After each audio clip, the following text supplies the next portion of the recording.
Hello, in this video I want to talk about the discard phase. It's a very common phase in abusive relationships, and there can be multiple discards until the final one when it's all over. It's important that you understand that with the right processing you can change your thoughts, your feelings, emotions, and heal on a level that you never thought possible. You can transform your emotions of overwhelm and justifying and rationalising the abuser's behaviour and call out their behaviour as abuse and become the best version of yourself. Welcome to the Divorce Sanctuary. I'm Elizabeth, author of Finding Lily and the ACED of emotional abuse. On this channel I talk about healing from emotional abuse and divorcing emotionally from the abuser. I want to remind you that love should be unconditional, and divorcing emotionally and healing the original wound is life-changing. And I want you to understand and process what's happening inside you and help you discover the best tools to heal on a deeper level, becoming the best version of yourself. If you're new to the channel, please don't forget to like and subscribe. And if you're returning, welcome back and thank you. It can be extremely painful to be discarded by a narcissist or an emotional abuser. And as you're trying to make sense of what happened and how you've gone from being the only person that ever understood them, you're also probably dealing with and watching a replacement step into your shoes and the fake future that you created together, further crushing your self-esteem, which was non-existent anyway. It's for this reason that understanding why the abusers are able to discard so easily is so important for victims of emotional abuse. And I'm also going to share with you some strategies to help you process what's going on and to build a life that you're meant to be living. And if you have any tips that you think might be helpful, please add them in the comments. This is not a diagnostic tool. I am not going to say this video is for entertainment purposes only, because nothing about this behaviour is entertaining. If you believe you're being manipulated, then please reach out to a professional that can help you break away from the toxic relationship and that can help you set and keep strong boundaries. You're in so much pain, but the abuser is able to walk away, and they're able to do that easily because they have insecure attachment styles that may be avoidant or anxious or even a combination. Anyone with an insecure attachment style feel insecurity stemming from relationships with early caregivers. They doubt the reliability of others to satisfy their emotional needs and base their self-esteem on the behaviour and responses of other people. They are more likely to engage in love bombing.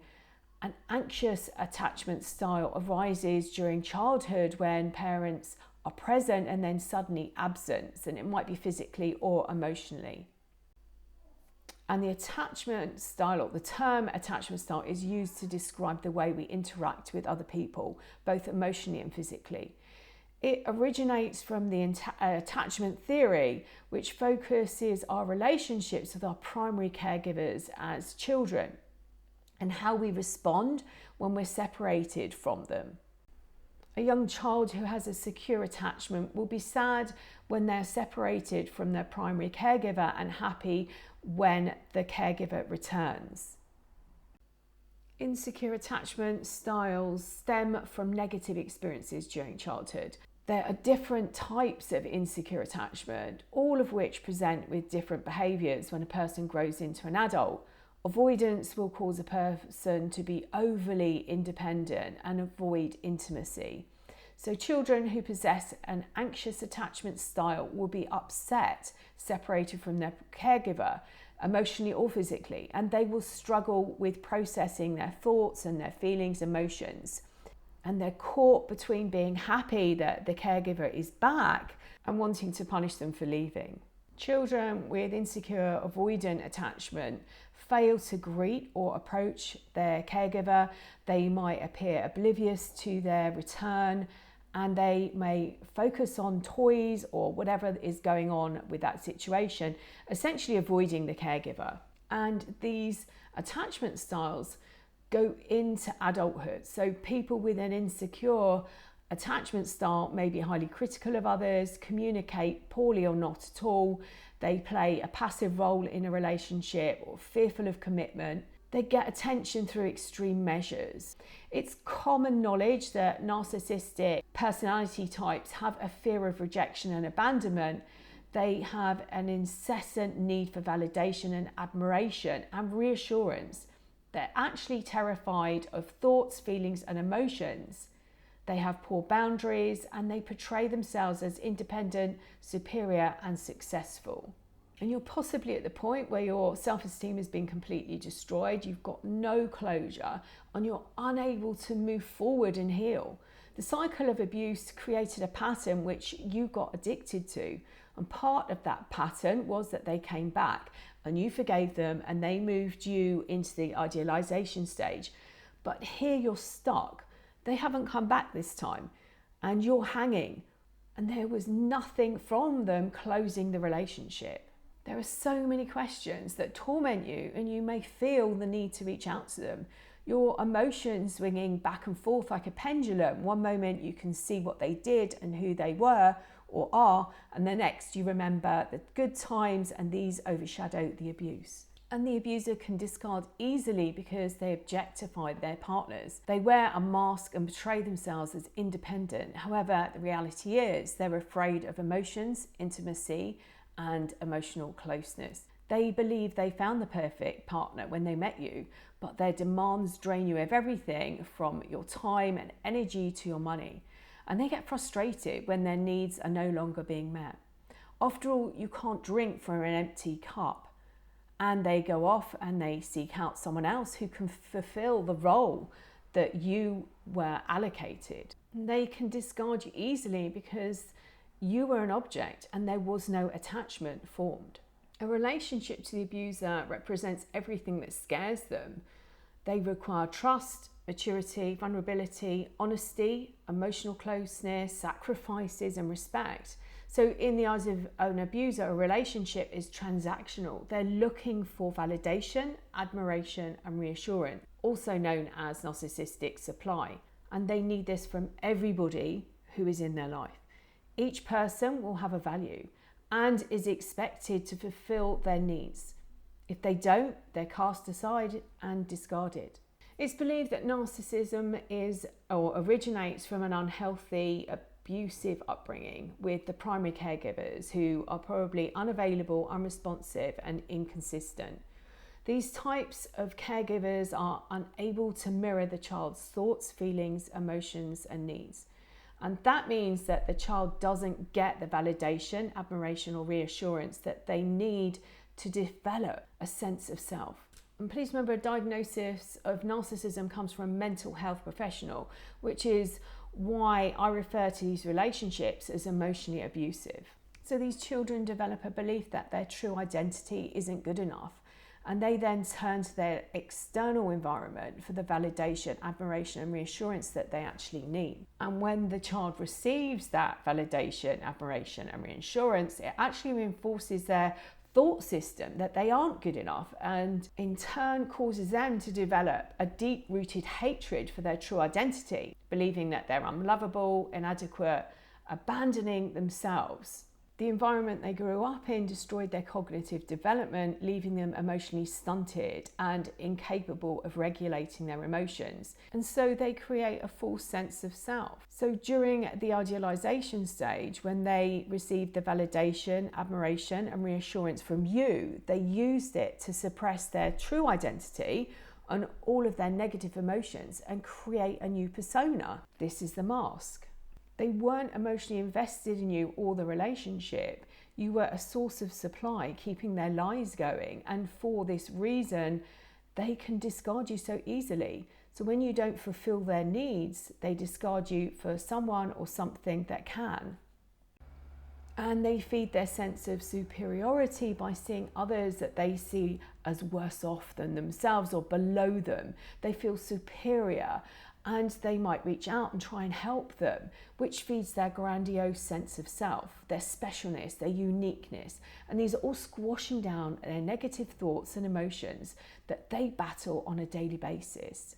The relationship was a game. You weren't given the rules. And in fact, those rules were changed at a moment's notice, particularly if you started to learn them, everything then went on was made to make you question yourself. It was designed for you to hand over your power so that they could control you. When the final discard happens, you can lose a lot of time waiting and wondering. You have so many questions and no closure. The thought of focusing on rebuilding yourself is like trying to understand a foreign language.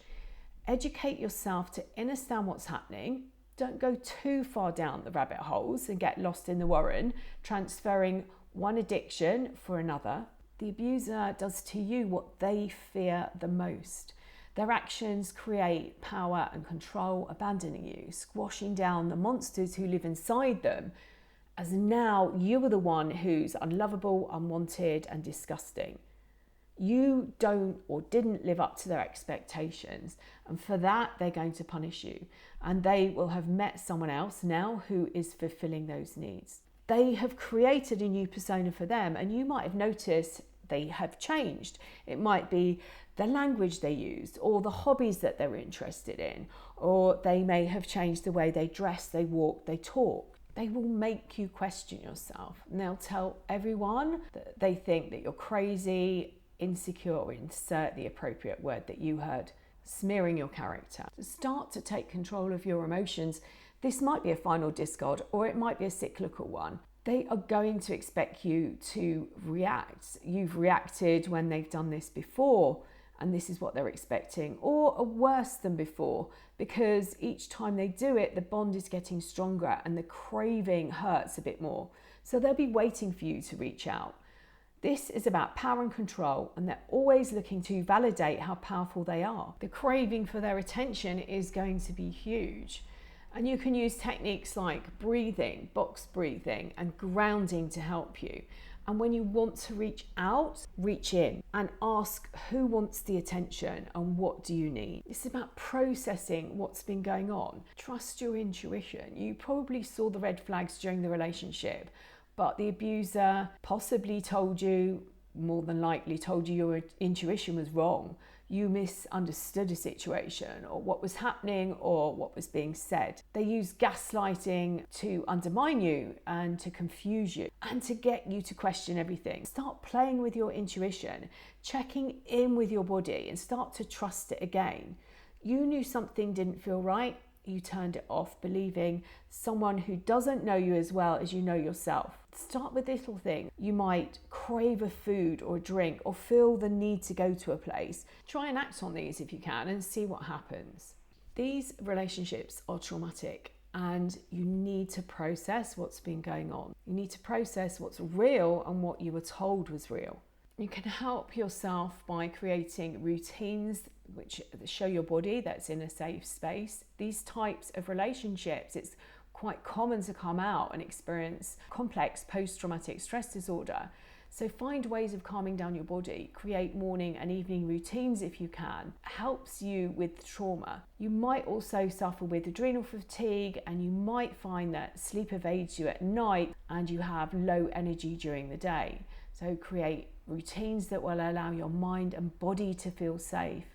You might find journaling will help when you wake up in the morning as part of a routine, or in the evening. It helps your mind to understand what's okay, or it's okay to switch off and rest. I'll link a podcast on journaling that has some prompts in there, and I'll put that in the description box below. Get involved in self-care. You've probably put all your attention on protecting the relationship and you've forgotten about caring for yourself.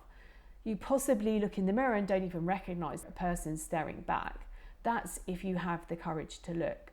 Be very gentle with yourself.